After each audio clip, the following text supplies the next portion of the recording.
Yo people, what's going on? Sorry it's been a couple of weeks since I made a video. I've been hella busy, but today is the 3rd of December 2019, so it's officially 2 years since me and my friends in a group called Rak-Su went and won the Xfactor.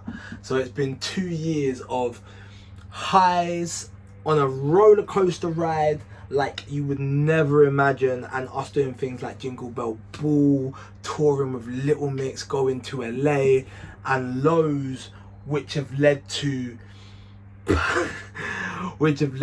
emotional breakdowns, some darker stuff that I'm not going to go into right now, but just some real psychological and mental problems as well. But overall, a whole lot of growth that's seen us come out the other side of things, being independent right now and being on the up and about to tour again with our dear friend Miles and I'm a Celebrity. So yeah, feels like we're winning right now. It's been mad. Feels like we're winning though, so it's good. So yeah, I feel like, I don't know how much depth I'll go into, but you lot on Twitter have given me some questions. So yeah, let me read some of the questions out and we'll get into it. So okay. Biggest achievement since Xfactor. Okay. Biggest achievement since Xfactor was definitely our tour this year, the Scenic Route Tour.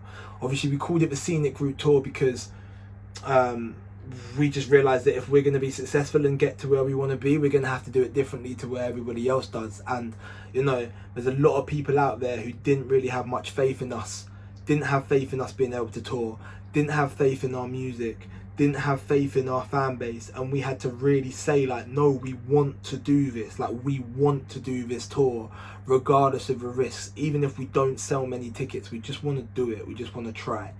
And you guys all came out in your numbers and we ended up selling it out. So yeah, that's definitely the biggest achievement since the show.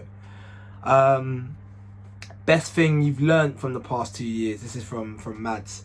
Best thing we've learned: you gotta do things for your heart and your happiness. Like, I'm somebody who's quite like number focused and goal orientated, and sometimes if you give me an objective, I'll just be like, nah, have to do it. But one part I left out of the decision making process is, when there's two options, life shouldn't be just about which one's going to make me the most money, or which one's going to get me the most successful, or which one's going to get me from A to B fastest or most efficiently.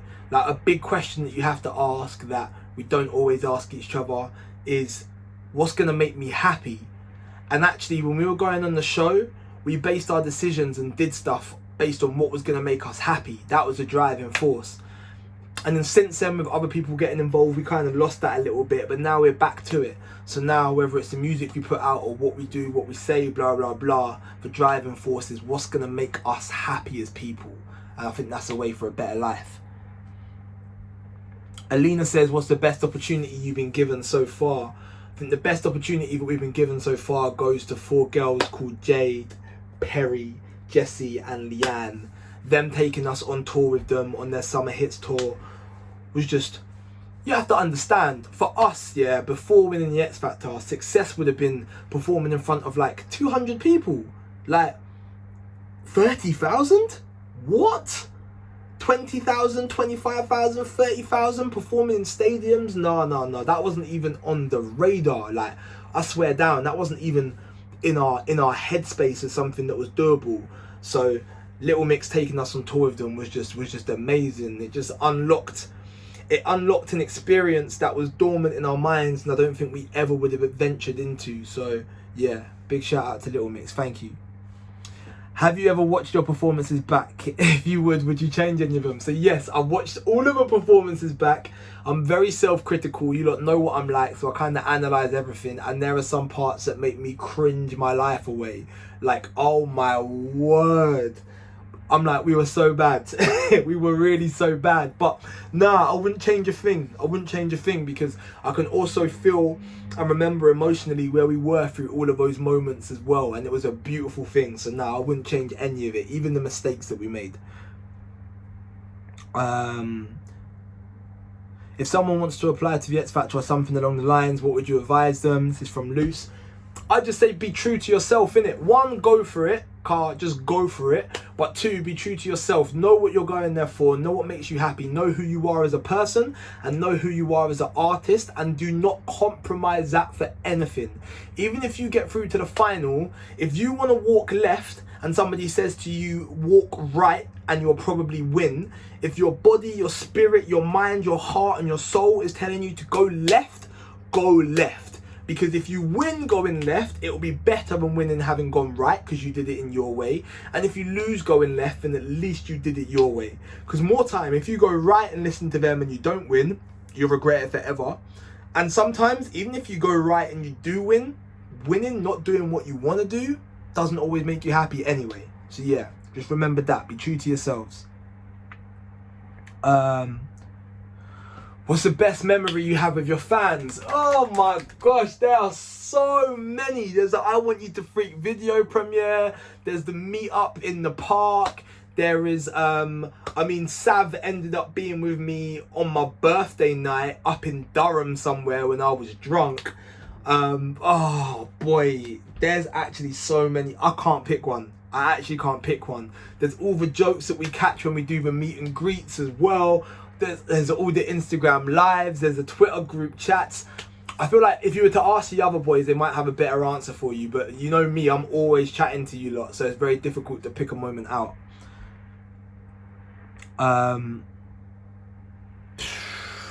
T97, who is a bad gal producer. I don't even know what your real name is, to be honest with you.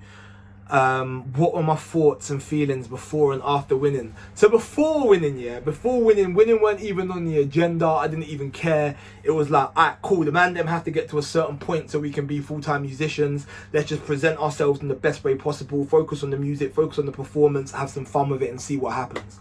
After we won, I think I looked at Jamal, walked over to him and started crying. I hadn't cried throughout the whole show, the whole process from start to finish. Like, I'd just been business. But afterwards, I think I looked at Jam. Yeah, I looked at Jam. Jam hugged me. I just cried. The thoughts were just, raw, we've just done a madness. We've just done a madness. We have just done a madness. And I'm tired. I need to sleep. That was the other thought. Tired. Je suis très fatigué.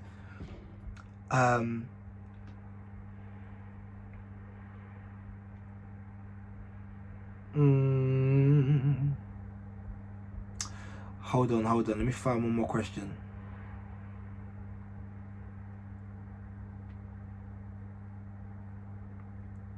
Caitlin, did you ever think you would become this big? No way. Me and the boys, yeah, at the top of 2017, we had this thing and it was called Operation Watford. And what Operation Watford was, we wanted to get our whole town behind us. So we obviously had our friends and our family listening to us, and we'd done like all the open mics and gigs that we could get our hands on, yeah. And we had like a little fan base that was growing, and we were starting to get paid a little bit of money through music, but not really anything like there was much in it. We're still losing loads of money, obviously, because you have to pay for stuff, but we're starting to see a little bit of it come back. And we realised there's not really a music scene in Watford, so what we wanted to do was just kind of mobilise that and get people buying into us. So we like actually held a couple of our own events that were based in Watford, trying to get people to come, tried to get more active on social media as well, just to get people around us to buy into us, because we thought, you know what, if we can get a fan base locally, then that will keep us going. Do you know what I mean? Never we're gonna be doing this, that and the other, but that will keep us going, and that's all we wanted to do. So that gives you like a little indication of where our minds were. We were very much like, can we get more people in Watford listening to us? At no point were we even thinking about London, Scunthorpe, Durham, Birmingham, Nottingham, Cambridge, Ipswich, Norwich, Bristol, like that wasn't even on the agenda. We never thought we would get to this stage, like ever. And even if you'd asked me what's maximum total success, I don't think I would have ever assumed that we would have done what we've done so far. But yeah, this video is already 9.5 minutes. I feel like I haven't even spoken that much, and there's probably so much to say. But yeah, for now, I'm gonna call it a day, under 10 minutes. And yeah, 2 years ago we won the Xfactor. Everybody, thank you very, very much for putting us in this position. And big shout out to my boys for coming on this journey with me. And together, we stay strong in it. Brothers for life, never divide. Together we fly. That's my guy. Blood ties. You done know. Peace.